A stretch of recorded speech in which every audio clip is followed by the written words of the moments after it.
Buenas noches a todos. Yo soy Rocío Berenice Armendariz Zavala, soy psicóloga y psicoterapeuta de Reflexionando. Le doy la bienvenida a todas las personas que hoy nos están sintonizando. El día de hoy vamos a transmitir un webinar que va a ser muy enriquecedor, denominado Posvención, la vida después del suicidio.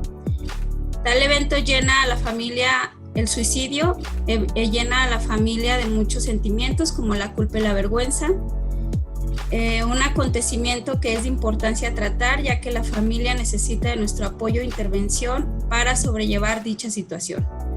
Por lo que hoy estaremos reflexionando con la psicoterapeuta Selfa González Gomar, psicóloga social y psicóloga clínica. Ella tiene maestría en psicoterapia gestal, formación en psicoterapia corporal. Actualmente está estudiando la maestría en sexualidad y equidad de género. Tiene 12 años trabajando en tanatología y 15 años de experiencia trabajando con familiares que han vivido pérdidas. El día de hoy todo lo que se hablará se hará con mucho respeto y gracias a todos por sintonizarnos. Gracias por acompañarnos, Selfa, y bienvenida a Reflexionando con Rocío. Muchas gracias, Rocío, por la invitación a tu programa y pues muchas gracias a todas las personas que se están conectando. Me da mucho gusto verlas. Hay algunas personas conocidas que han estado en los proyectos de tanatología, que hemos tenido experiencias donde hemos compartido mucho. Así que pues me gustaría que este espacio, como bien dice el programa, fuera un espacio de reflexión donde entre todas y todos podamos hacer construir un aprendizaje colectivo, ¿no?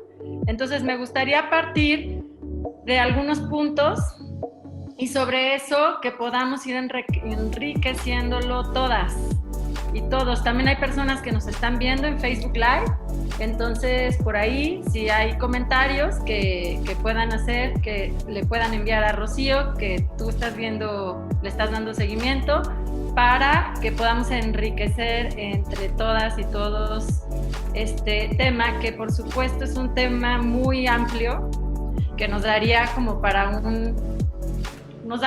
un semestre de trabajo, ¿no? Entonces, el poder acotarlo en una hora de trabajo, pues va a ser como aparentemente muy simplificado, porque es un tema muy complejo, ¿no? Entonces, vamos a partir de qué es la posvención. Es un término que se utiliza en tanatología y es terminología sobre suicidio.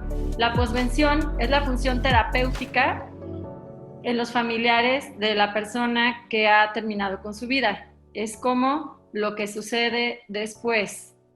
¿Qué pasa con las personas que se quedan, los familiares y personas cercanas a quien decidió terminar con su vida, ¿no? Entonces, como bien dice Rocío, es un tema difícil de abordar, que hay que abordar con mucho respeto, porque pues es un hecho que sacude y moviliza todo el sistema familiar y nos moviliza, yo creo que hasta el alma, hasta el esqueleto, ¿no?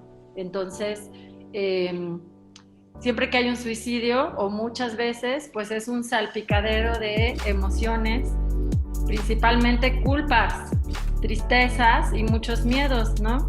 Entonces, vamos a empezar. Como ustedes ya saben, cuando hay una muerte, y más por suicidio, no hay una manera de prepararse o de anticiparse a esa pérdida, ¿no? Muchas veces las personas mandan señales, pero muchas veces no. ¿Se acuerdan que lo hemos visto también en el diplomado, ¿no? En todos los mitos sobre el suicidio. Entonces, pues muchas veces está esta parte de por qué no vi, por qué no me di cuenta, por qué no hablé, por qué no dije, por qué no abordé. Y muchas veces la depresión es silenciosa, es enmascarada y no se dice. Entonces, pues se pasan por las etapas de duelo. Las etapas de duelo no son siempre iguales para todas y para todos, porque no todos somos iguales y porque la relación que teníamos con la persona que partió pues no es la misma. Entonces hay algunas personas que entran en shock y en negación al principio y les cuesta mucho trabajo conectar con las etapas que siguen. Las etapas del duelo se han definido en base a mucha investigación que se ha hecho con muchos casos, ¿no? Entonces, más o menos se transitan de una manera similar, aunque no necesariamente tienen que ser en ese orden. Entonces, primero está la negación o el shock, después el enojo. El enojo puede ser con uno mismo, puede ser con la persona que se fue, puede ser con algún otro familiar en específico, puede ser con el novio, con la novia, con otra persona que se estaba relacionando, puede ser con Dios, dependiendo de las creencias que tengamos. ¿Por qué permitiste esto? ¿Por qué nos pasa esto a nosotros? Y el enojo es necesario y es importante en el duelo, el permitírselo y el poderlo expresar y encontrar una salida de cómo expresarlo, porque a veces ese enojo es pues contra los demás o contra uno mismo, ¿no? Y ahí es donde ya entramos en procesos más complicados. Como parte de esta etapa también es muy normal culparnos o encontrar culpables como parte del enojo, ¿no? Esto pasa casi siempre en los procesos de duelo, pero en el suicidio es más fuerte, más marcado. También hay mucha impotencia, mucho sentimiento de impotencia. Después, cuando se atraviesa esa etapa, puede ser que entremos en contacto ya con la pérdida, con la ausencia, con la falta, y es cuando viene o podemos sentir la tristeza o la depresión, ¿no? ¿Por qué hago la diferencia entre tristeza y depresión? Porque la tristeza en el proceso de duelo es necesaria también, porque nos permite hacer contacto con lo que perdimos, nos permite replantear nuestra vida, ahí es donde viene como el proceso de transformación. Pero cuando esa tristeza no nos responsabilizamos de ella, puede venir entonces la depresión, que entonces es cuando la tristeza ya se arraiga o se vuelve crónica. Y entonces ahí es donde ya podemos ver otros síntomas y signos que es importante atender. Yo creo que desde que inicia el suicidio, o sea, desde que nos enteramos que esto ha ocurrido, es recomendable tomar ayuda terapéutica, como no esperarnos a que ya pase mucho tiempo. También sé que hay mucha resistencia para tomar terapia, porque no es un tema fácil de hablar. A veces tenemos que esperar tiempo para sentirnos listas o listos para hablar sobre este tema, porque no es fácil hablar sobre esto. Muchas veces seguimos con la vida como si no hubiera pasado mucho o como desconectándonos del suceso, porque es muy fuerte. Entonces, pues en este proceso de duelo puede ser que si atravesamos la tristeza lleguemos a una etapa de negociación. La negociación es como un replanteamiento de la vida después de esto que pasó. Para los familiares, sin duda alguna, es un parteaguas. Es algo que va a transformar la vida. Entonces, la negociación es, bueno, y después de esto, ¿qué sigue? ¿Qué voy a hacer con todo lo que vino a mover en el sistema familiar y en el sistema personal? La persona que, bueno, ya ese sería como otro tema, ¿no? Que es muy, muy complejo y muy extenso, pero muchas veces la persona que se quita la vida es la que expresa lo que está sucediendo en todo el sistema, ¿no? Entonces, puede ser que ahí se destapen muchas cosas que estaban encubiertas en el sistema familiar, con esta ausencia, con esta partida. Además de que, bueno, culturalmente el quitarse la vida pues es un tema tabú también, ¿no? Del que no se habla. ¿Cómo murió? Pues estaba enfermo. ¿Cómo murió? Pues tuvo un accidente. Es como algo que hasta está mal visto decir socialmente, ¿no? Entonces esto también complica el duelo porque pues no hay muchas veces una buena recepción social para esto, ¿no? O hay como hasta rechazo, ¿no? Como, híjole, su hermano se suicidó. Seguramente es porque esa familia estaba muy mal. O seguramente como si fuera un estigma que tenemos que llevar de manera personal, ¿no? Entonces, también la parte social influye en que, pues, los procesos de duelo luego no puedan ser... Es como uno de los factores para duelo complicado, ¿no? Cuando son muertes de las que no se pueden hablar claramente, ¿no? Como los asesinatos, los abortos, los suicidios, ¿no? Entonces, bueno, yo creo que este tipo de situaciones de pérdida que pasan en las familias no las podemos abordar como si fueran a través de una receta de cocina, ¿no? Como todas las familias, entonces necesitan esto. Yo creo que es un trabajo de escuchar lo que cada familia o cada persona siente, cómo era la relación con la persona que partió, qué significó que haya partido esta persona, que haya decidido quitarse la vida. Cómo me siento con esto que sucede y algo que es importante es escuchar, acompañar y no decirle cómo debe de sentirse frente a esta situación, ¿no?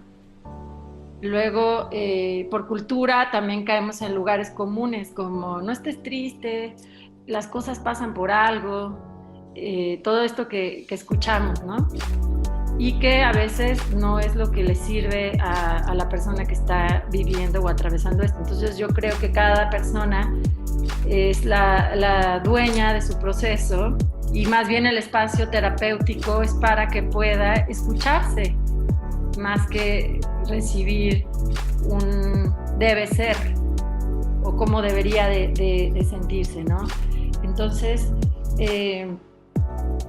yo considero que el trabajo de elaboración a través de la expresión de emociones, pero también de simbolizar la pérdida, hay muchas maneras en las que se puede hacer esto, en espacios terapéuticos, por supuesto, ¿no? Desde personas que convierten su dolor en arte, desde personas que escriben sobre lo que les ha sucedido o sobre lo que está significando esto, desde personas que necesitan hacer algún ritual para honrar la vida de quien se fue o para marcar un antes y un después o para comenzar un nuevo ciclo, no sé, cada quien, la persona que lo está viviendo es la que lo decide, ¿no? Entonces, bueno, también creo que es importante trabajar con la resiliencia. Ustedes saben que, bueno, la resiliencia es la capacidad que tenemos de sobreponernos a situaciones difíciles o a situaciones de dolor. Entonces, como este proceso de recuperación y de elaboración del duelo lleva tiempo, yo creo que la persona que lo atraviesa, que lo pasa, que puede mirar hacia atrás, entonces ya puede ver todos los recursos que tiene y que a través de esta experiencia pudo hacer conscientes, ¿no? Que son recursos que quizá ahí estaban y que ahora los puede concientizar, ¿no? Y esta parte como de darle sentido a la experiencia, ¿no? ¿Qué es lo que pasó? ¿Qué nuevo rumbo le va a dar a la vida, ¿no? Sí, y fíjate lo que mencionas, el suicidio todavía tiene muchos tabús. Alrededor del suicidio hay juicio. Para la familia, precisamente, quien está viviendo la pérdida, es muy difícil pasar esto, porque la vergüenza, como él mencionabas, la culpa, la persona que encontró la persona que encontró el cuerpo, Sí. el shock que vive esa persona al momento de ver el cuerpo, de verlo ahí tendido, pues llega a generar un impacto emocional importante, ¿no? Como esta parte del decir, ¿y qué se hace con él? Uh-huh. Sí, porque una cosa es quien lo encuentra y la otra es a quien se le da la noticia solamente, ¿no? Y precisamente hay alrededor de todo esto muchos mitos. Sí, están los mitos de que de seguro en la familia estaba pasando algo que por eso se suicidó. La familia tuvo que haber detectado lo que estaba pasando. Y no lo detectó, claro. No lo detectó y no estuvo al pendiente.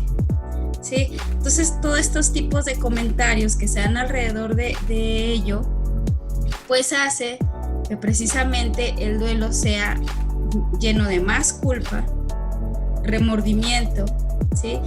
Y esta necesidad del decir, tuve que haber hecho algo, tuve que haberlo evitado. Sí, yo lo pude haber impedido, ¿no? Uh-huh. Tuve que haberme dado cuenta, pero tuve, o sea, como si fuera esa la obligación de, ¿no? De haberlo impedido. Y precisamente sí es bien importante como trabajar con esa parte de la culpa, donde se genere como esa sensibilización o esa sensibilidad del decir, de quien toma la decisión, pues es la responsabilidad de esa persona. Y no toda la responsabilidad cae, ni toda la responsabilidad necesita caer en toda la familia. Sí, y pasa mucho con los padres, ¿no? Como en esta parte de sentirse responsables de que su hijo o hija haya tomado esta decisión. Como no logramos que fuera feliz o no logramos o darnos cuenta que le estaba pasando mal y lo pudimos haber evitado, como tú dices, Rocío. Entonces, creo que esta parte como de procesar que fue la decisión del otro o de la otra, y entonces tomar lo que nos corresponde de esta historia y poder aceptar que decidió partir, que decidió irse, ¿no?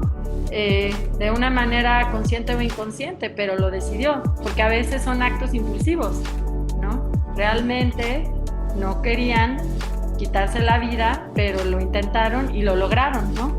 Cuando son los intentos suicidas que son consumados, ¿no? Entonces, sí, de alguna manera, de consciente o inconsciente, pues se buscó cruzar esa línea y se logró, ¿no? Entonces, esta parte del trabajo con la culpa es bien importante, y esta parte del trabajo con el tabú, del tabú social, del suicidio, ¿no? Como de no puedo contar a los demás, porque hasta hay rechazo, ¿no? De escuchar que tu hermano o tu hermana o tu novio o tu marido se suicidó. Entonces me van a culpar a mí socialmente de que la otra persona se haya quitado la vida, ¿no? Entonces hay mucho miedo también a hablar sobre esto, y lo que no podemos hablar se queda de manera latente, y todo el malestar que no se habla se actúa. Entonces todo eso va a estar manifestándose si no puede expresarse de alguna manera. o elaborarse o simbolizarse de alguna manera, ¿no? Eso se va a transformar en algún síntoma, ya sea emocional o físico, ¿no? Puede ser que, pues, no lo pueda hablar. Hay muchas familias que se han guardado este tipo de secretos. Y entonces ese secreto hasta va pasando, ¿no? Como de generación en generación. Y son cosas que están ahí, son, vaya, situaciones que están latentes y que hasta el hermanito que no lo sabe, de alguna manera le empiezan a pasar una serie de cosas, ¿no? Y platicando con los papás, pues resulta que el hermano mayor, antes de que naciera, se suicidó, pero nunca se lo contaron. Pues parece mentira, pero todo esto tiene un impacto muy fuerte en la familia y también de manera personal.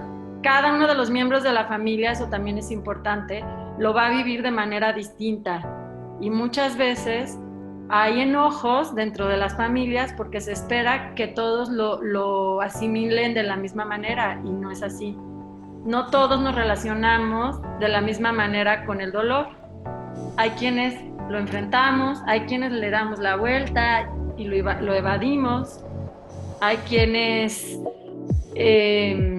lo somatizamos, no todos nos vamos a relacionar igual con ese suceso. Entonces también es entender que no todos tenemos los mismos mecanismos al final son mecanismos de supervivencia, ¿no? Como de sobreponernos a algo que es muy doloroso, muy fuerte, muy difícil. Sí, y retomando esta parte que mencionas donde a veces la decisión es consciente o inconsciente, yo 1 año y medio estuve trabajando en prevención del suicidio y tenía una pacientita, una usuaria, que ella constantemente me repetía que por qué no se le daba el permiso de ya morirse. O sea, porque ella realmente ya no quería estar aquí, constantemente me lo decía y me lo decía y me lo decía. Y fue algo que estuvimos trabajando durante mucho tiempo y qué bueno que buscó ayuda, porque a lo mejor si hubiera hecho este acto. Pero ella sí decía, yo sé que tu labor es mantenerme viva porque ese es tu trabajo, pero ¿por qué no me permiten que yo me vaya? Porque yo ya no quiero estar ahí y debería de respetarse mi voluntad, ¿no? Uh-huh, uh-huh. Y si a lo mejor ella no hubiera buscado la ayuda en su momento, pues precisamente sí hubiera pasado, ¿no? Por eso te digo, consciente o inconscientemente, ella lo tenía el deseo y lo manifestaba, y lo comentaba y lo pedía, ¿sí? El punto es que, o sea, el comentario que hago para esto es cómo el pensamiento o el deseo de la persona es totalmente responsable esa persona de lo que siente y piensa, ¿sí? Y que precisamente es importante también que la familia eso lo comprenda y que se lleva un proceso como para comprenderlo, ¿verdad? Tampoco no es de la noche a la mañana comprender esto. Sí, y aparte imagínate, esto que dices, Rocío, es bien importante, como de la decisión consciente o inconsciente que está tomando el chico o la chica, o a veces son adultos ya grandes, no siempre son adolescentes, ¿no? Lo que pasa es que, bueno, hay una serie de características que ponen más en riesgo a unas personas que en otro, ¿no? De quitarse la vida. Pero cuando las personas que se quitan la vida dejan, por ejemplo, una carta, y entonces en la carta se despiden o a veces hasta culpan a alguien, ¿no? Entonces, todo esto es bien fuerte para la persona que se queda y hay que trabajarlo también porque, pues a veces esa muerte va con dedicatoria, ¿no? O con dedicatorias. Y a veces esas muertes, no, digo a veces porque no quiero generalizar, no siempre es así, pero es muy frecuente que esas muertes vayan como castigo. Bueno, que sabemos que es una agresión contra uno mismo, máxima, es como la agresión máxima contra uno mismo, pero es una manera de matar a todo mundo, matándome, ¿no? ¿Cómo es la manera de acabar con todos? Pues, ¿cómo es la manera de acabar con todo el mundo? Pues acabando conmigo. Desaparezco y desaparecen todos. Entonces también cuando hay dedicatorias, ¿no? en el suicidio, la persona o las personas que están ahí mencionadas, está esta serie famosísima que seguramente ya todos la vieron, o muchas personas, la de 13 Reasons Why, de una chica adolescente que se quita la vida y que deja una serie de grabaciones, ¿no? Como explicando todo lo que le va pasando, enunciando, y también va como culpando a cada uno y a cada una, ¿no? Entonces, yo creo que es un tema bien complejo, como hablar de la persona que se va y de todas sus razones. Y en este caso que estamos enfocándonos en las familias, yo creo que también el trabajo de reconciliarse, no solo con el hecho de la partida, sino reconciliarse con todo lo que, la historia de vida que uno tuvo con esa persona, y resignificarla para uno poderse quedar en paz con todo esto que se vivió con esta persona, ¿no? Tengo yo una paciente cuyo novio se suicidó, pero en la misma casa donde vivían ambos. Entonces ella vivió un horror porque ella lo encontró. Ella tuvo que encontrar el cuerpo, bajarlo, así en shock, llamar y pedir ayuda, y todavía pues vivir el castigo social, ¿no? Porque, bueno, fue culpada, ¿no?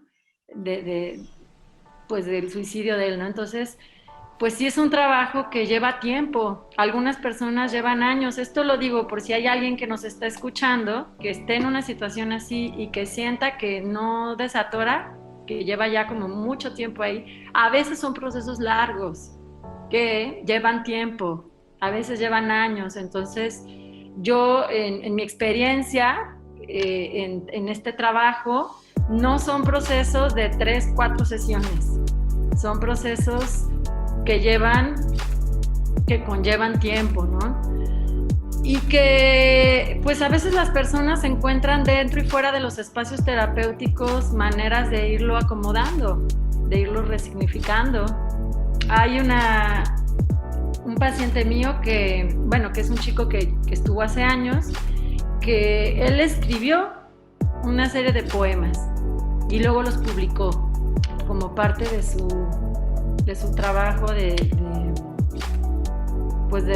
acomodo, ¿no? Con esta experiencia.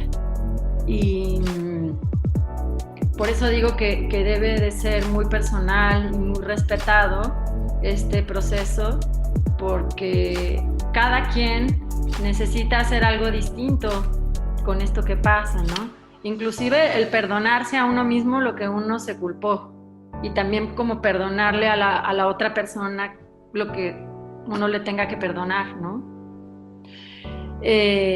Así que por ahí comentaba una de las personas que nos escuchan que a veces dentro de la misma familia no se habla. No solo en la sociedad, sino que dentro de la misma familia es algo que no se dice. Sí, porque no se acepta y no se vivencia como tal.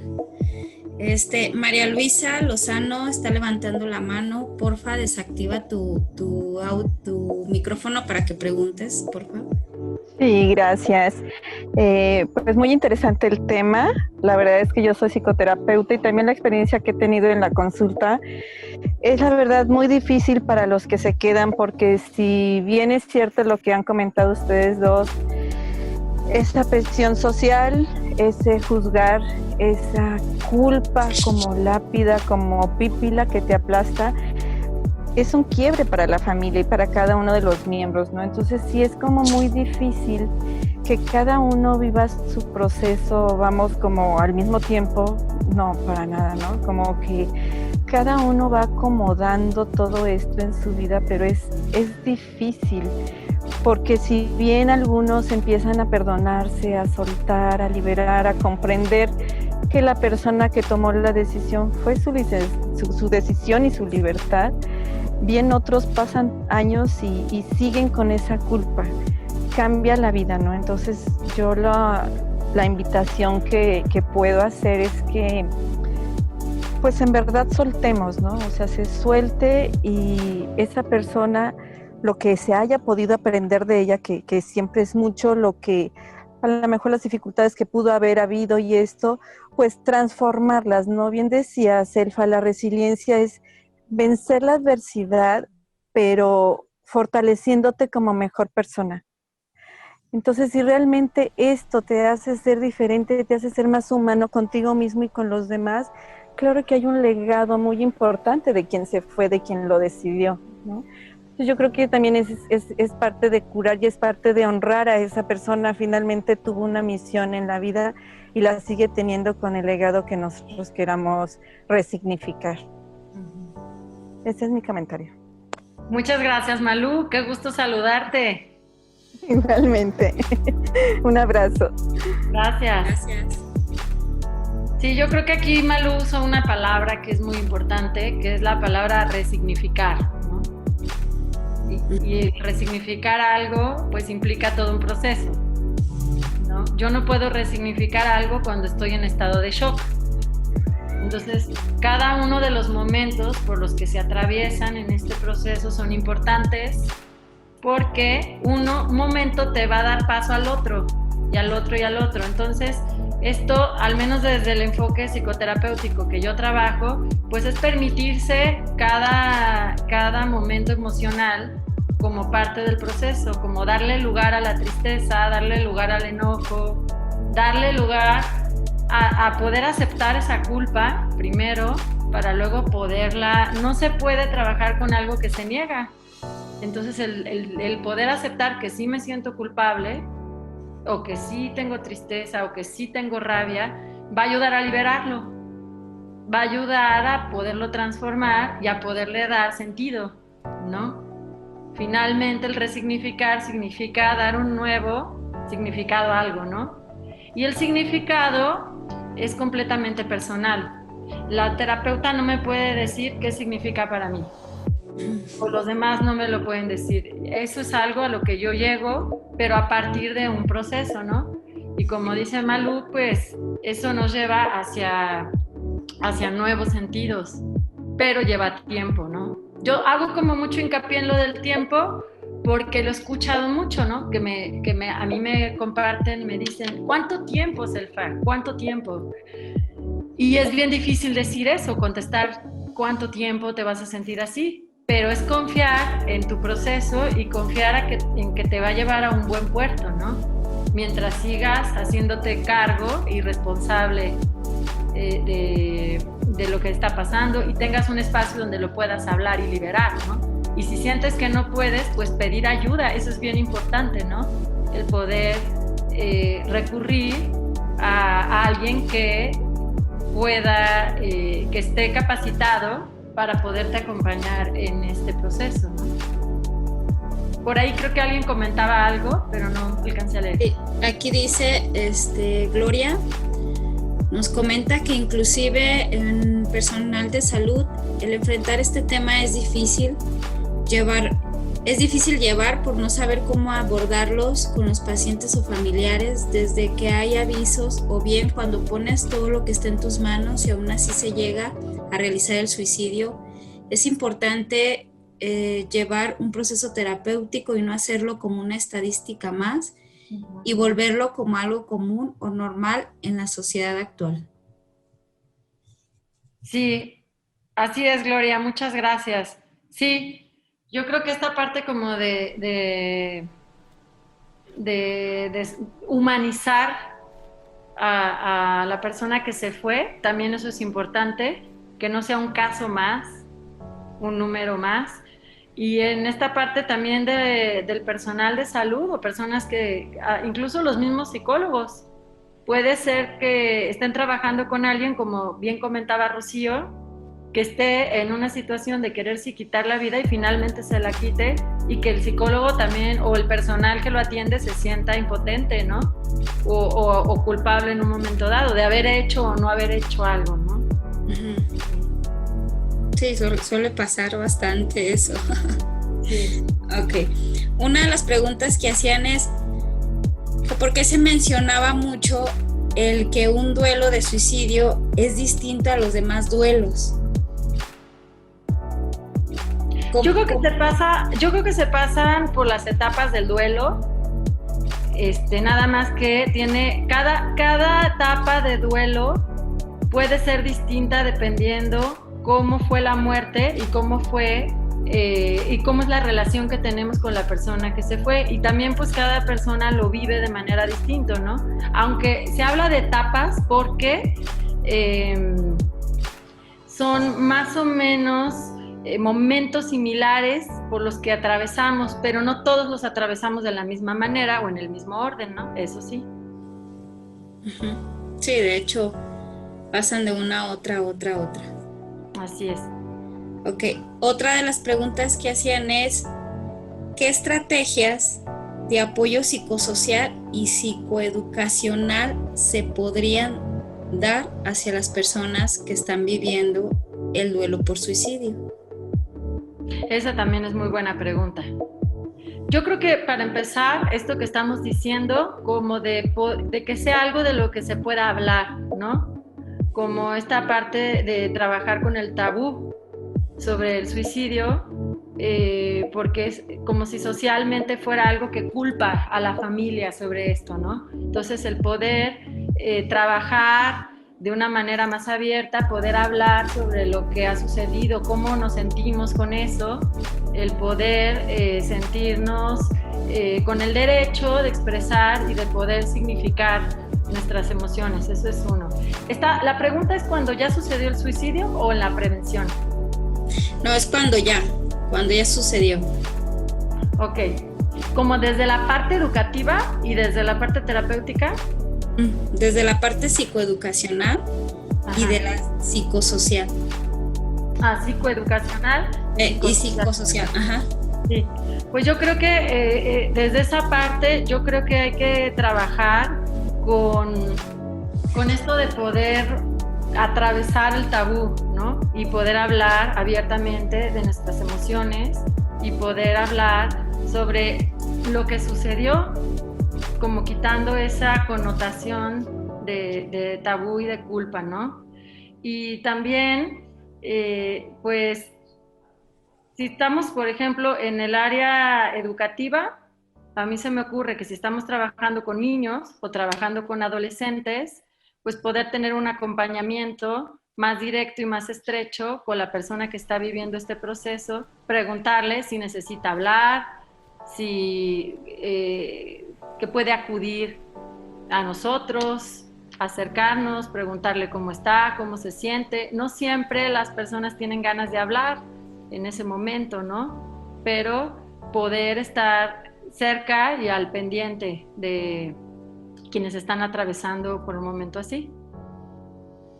Sí, así es, y no soltarlos de la mano y precisamente que reciban este apoyo y esta atención oportuna, porque hay duelos que se bloquean, hay suicidios que no se hablan y se callan y acaban enfermando a toda la dinámica familiar, y que precisamente lo que mencionabas desde lo transgeneracional, pues otro de la familia llega a tener como cierto tipo de manifestaciones o vivencias.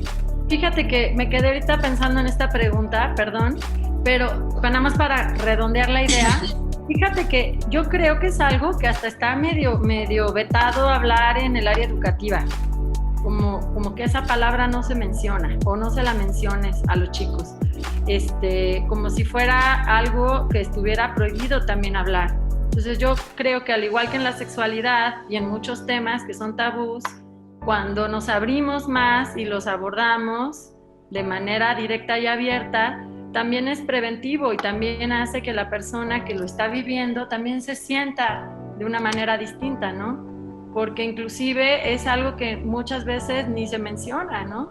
En la parte psicoeducativa, ¿no? Como, sí. Pues no le hables a los niños de eso, ni le hables, es como si les habláramos de eso y les fuéramos a dar ideas. Un poco Sí. el mismo pensamiento que hay con la sexualidad, ¿no? No les hables de eso porque los vas a incitar. Y muchas veces no, el poder hablar de eso es también hablar de algo real, algo que sucede, algo que puede pasar y que nos puede llevar también no solo a liberarnos, sino poder trabajar en la prevención también, ¿no? Al poder hablar sobre estos temas. Sí, de hecho, este es uno de los mitos sobre el suicidio, ¿no? No hablen porque van a incitar a que lo hagan. O quien lo hace no se despide. O quien lo va a hacer no lo está diciendo y lo hace, ¿sí? O que solamente los que tienen enfermedades mentales son los que lo hacen y no es así. Sí, se suicidó es porque tenía un desequilibrio mental o alguna enfermedad mental y no es así siempre. Entonces, hay muchísimos mitos alrededor del suicidio y yo creo que parte de la contribución, o sea, de la estrategia que nos estaban preguntando es justamente eso, ¿no? Poder desmitificar todo esto. Así es. Si hiciéramos una encuesta así a nivel general sobre mitos, yo creo que ahorita sacaríamos muchísimos, ¿no? ¿Cuántos mitos conocen sobre el suicidio? Muchísimos. Entonces, el poder hablar sobre esto también puede ser una buena contribución psicoemocional, ¿no? Uh-huh. Así es. Ya ya es el periodo de preguntas y dudas. Si alguno de ustedes tiene alguna duda o pregunta, es momento de que las vayan haciendo precisamente para que Selfa vaya contestando. Si a alguien le quedó una duda o precisamente les gustaría conocer algo más que no fue tratado aquí, sí es importante que pregunten y no se queden con las dudas. Sí, es un tema, bueno, como lo dijimos al principio, es un tema bien amplio como para abordar en una hora, ¿no? Ahora lo que yo quise hacer fue hacer como un resumen muy, muy grande, ¿no? Pero sí podríamos tener pues, muchas... Se necesita, yo creo que también un trabajo pues profundo y que implica atravesar por muchos momentos, ¿no? Entonces, no quiero como simplificarlo porque no es algo tan simple. Uh-huh. Así es. No sé, creo que a todos les quedó muy claro. Muy bien. ¿Les quedó claro la información? Tengo otra pregunta acá desde el Facebook Live. Sí. ¿Qué trastornos son los que pueden estar relacionados con el suicidio? Bueno, eso es una buena pregunta. Hay los trastornos, digamos, los trastornos o las personalidades que pudieran estar más expuestas a esto son los que tienen que ver con la impulsividad. Por ejemplo, el trastorno límite de personalidad pudiera ser uno de los trastornos que pueden estar más ahí como en el filito, como jugándole a la muerte. En algunos trastornos psicóticos también, precisamente por esta disociación que puede haber en un momento dado con la realidad, se puede como atravesar o se puede como intentar y entonces lograr, ¿no? Por supuesto, en las depresiones profundas, en las depresiones mayores, también cuando no hay un deseo, digamos que la pulsión de muerte puede ser más grande que la pulsión de vida, y aunque todos tenemos en realidad la pulsión de muerte y la pulsión de vida, generalmente la pulsión de vida va más, puede más que la de muerte, ¿no? ¿A qué me refiero con esto? Por ejemplo, todos podemos tener alguna conducta que vaya en contra de nosotros mismos. Por ejemplo, fumar.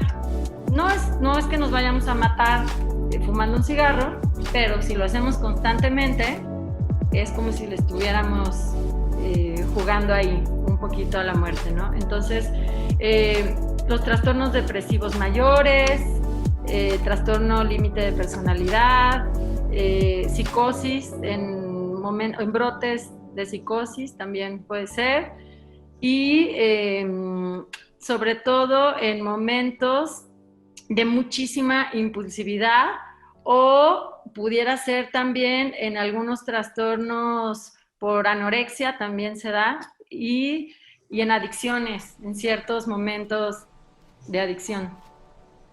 Pudieran ser como los más comunes, ¿no? Aunque también personas que no tienen estos diagnósticos pudieran cometer suicidio, ¿no? Que eso es como justo lo que Rocío decía, ¿no? Que es parte de los mitos. Pero sí, digamos, estadísticamente se encuentra más en personas con estas características. Muy bien. Ahora sí, Gloria, te doy la voz para que, por favor, comentes tu pregunta. Ok, bueno, ya la había puesto en el chat. Una preguntita. Por ejemplo, actualmente ya se ha visto mucho en niños, pero no se les toma como dentro de la estadística como suicidio porque no tienen como que la conciencia por la edad. Sin embargo, ¿qué datos que no sean considerados como niños, así como con trastorno de déficit de atención? Porque luego los enfocan mucho hacia eso, o agresividad por problemas de los papás y todo, pero no se identifican mucho como las señales que un niño pueda dar. ¿Hay alguna literatura donde se venga información sobre eso en relación a los niños?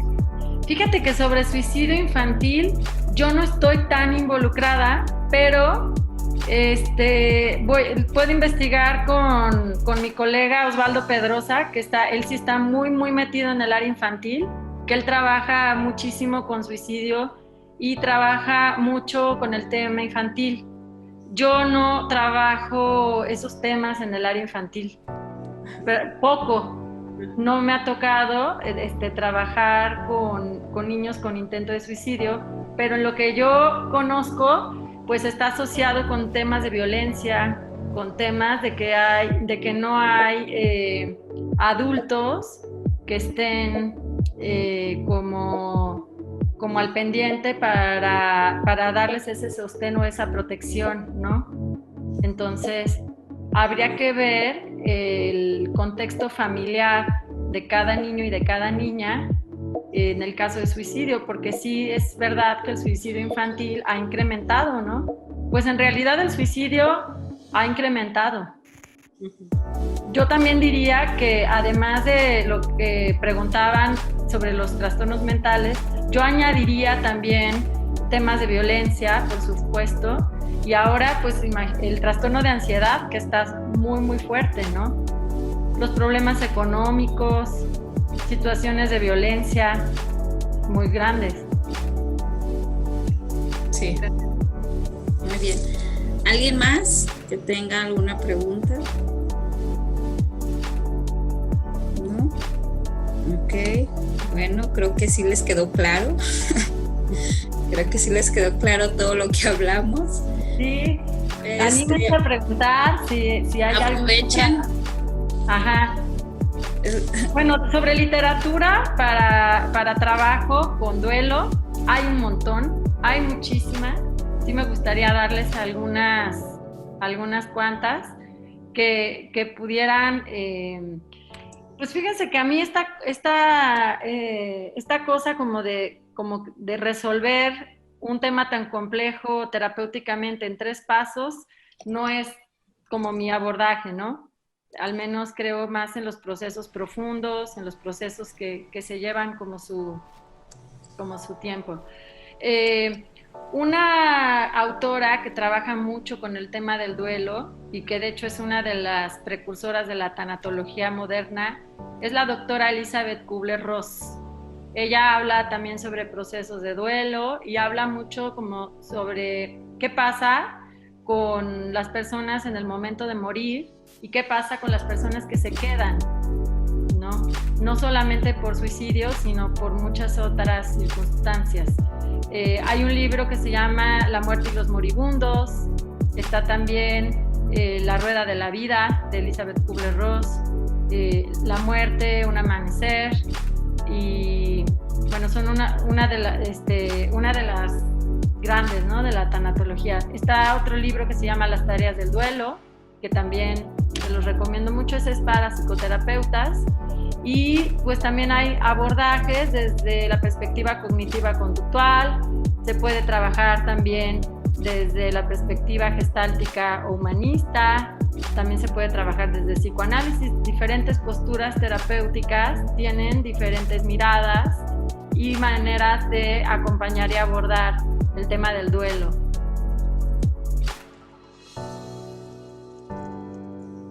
Muy bien, pues ya para que lo tomen en cuenta, porque sí hay muchísima literatura que nos pueda apoyar y precisamente en intervención.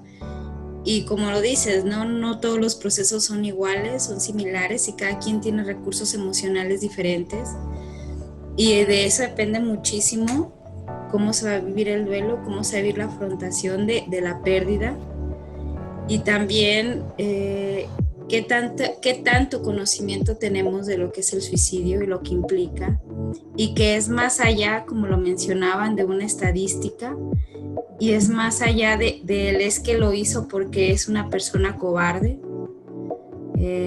o porque es más allá también de que quería terminar con un problema emocional, ¿no? Implica muchísimas más cuestiones ahí sociales, emocionales y de aprendizajes. ¿Sí? Para ir cerrando, Selfa, ¿con qué te gustaría ir cerrando ya este webinar?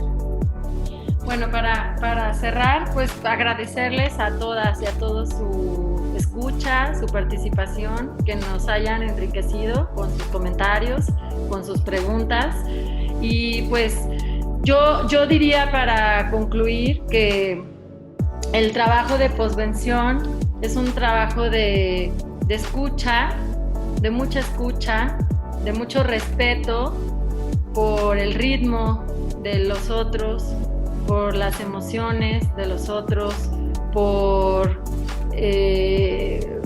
es un trabajo más que nada de acompañamiento y eso, ¿no? Como mucho respeto al proceso individual, al proceso personal y familiar.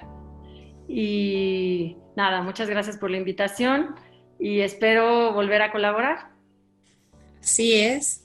Ya para leer, gracias a ti, Selfa, y ya para leer por último el comentario de Lupita Valderas, dice, es un tema muy profundo y con muchas aristas. Creo que un punto muy importante es el trabajo de la culpa, pues muchos familiares o personas muy cercanas al suicida siempre la sienten, y no nomás la culpa, también la vergüenza y esta parte del sentirse señalados por todo lo que está alrededor, ¿no?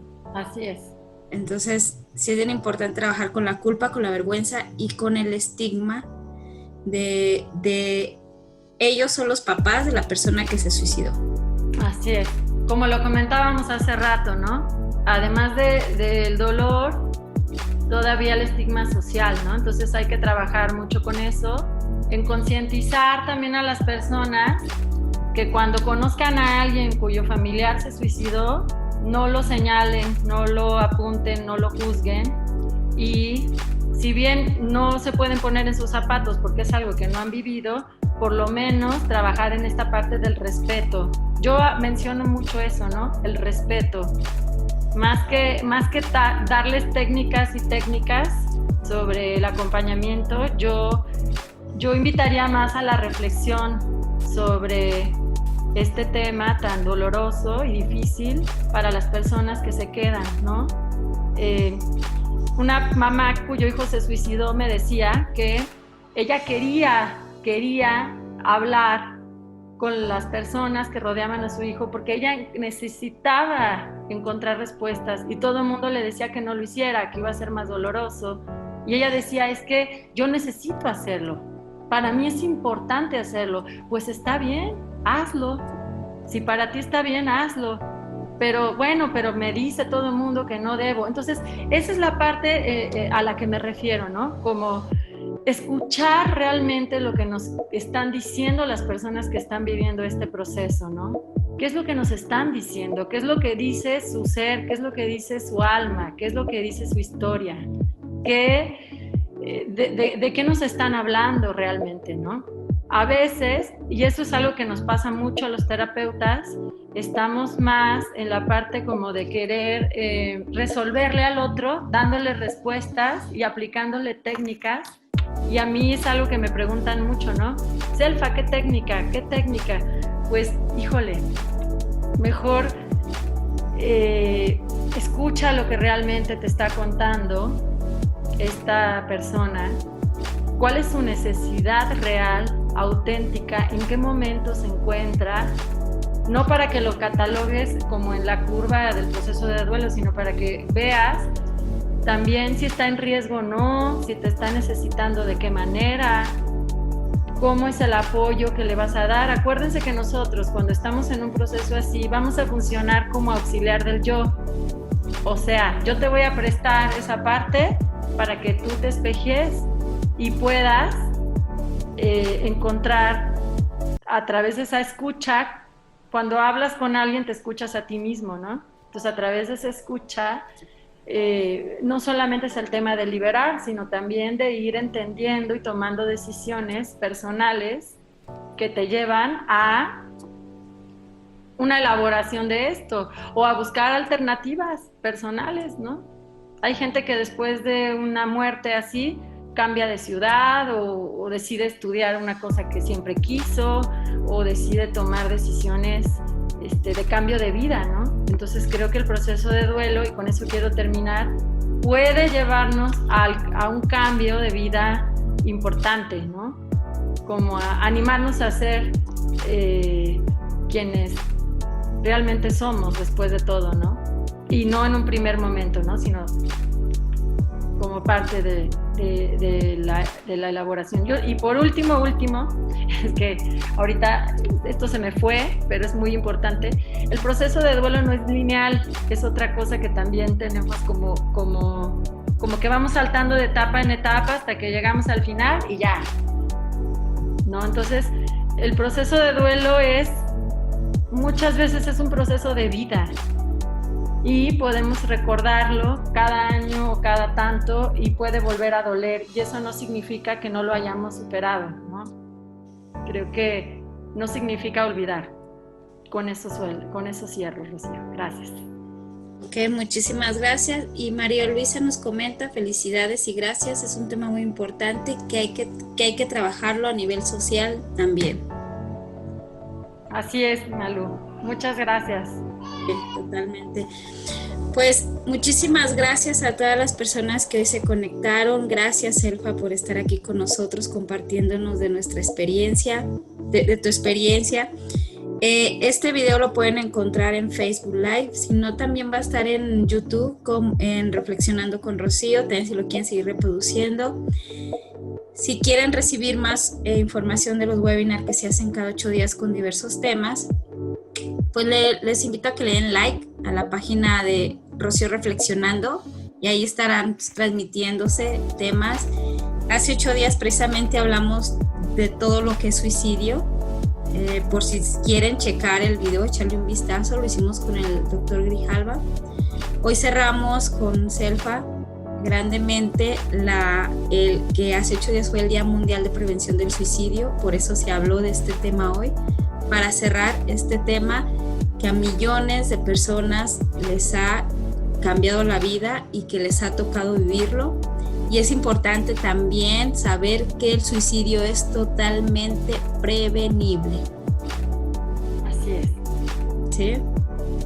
Entonces, muchísimas gracias a todos, que pasen muy buenas noches. Se despide de ustedes su servidora Rocío, y espero que volvamos a coincidir, Selfa, y que todas las personas que acá nos transmitieron pues también se conecten en los otros espacios que podrán ir viniendo. Muchas gracias.